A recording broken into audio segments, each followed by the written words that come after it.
We have broken with all our strength, all terrorism, and now I just want you the right path to us. I see nothing.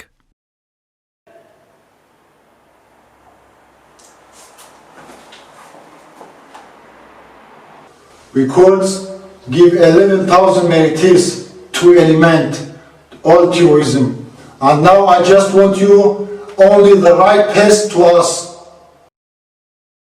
I haven't heard anything. You are not ready to sacrifice one's leader and use us as superpower to break in terrorism.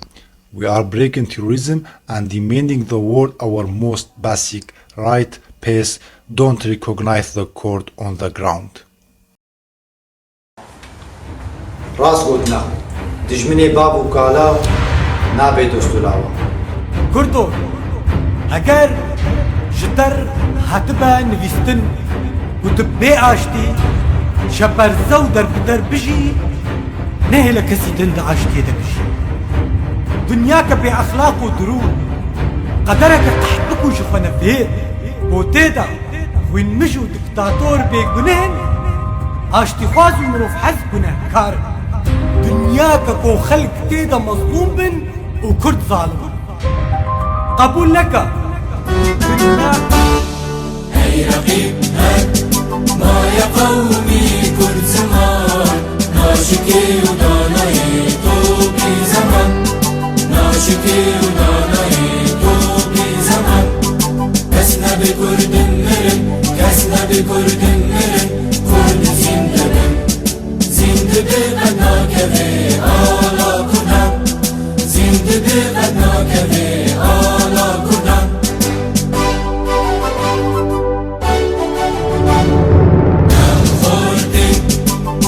سورو شورشين سيبك يا خلاوية ما دارجان سيبك يا خلاوية ما دارجان كسنا بكرد مرن كسنا بكرد مرن كرد زندبن زندبي قدنا كذي آلا كنا زندبي قدنا كذي آلا كنا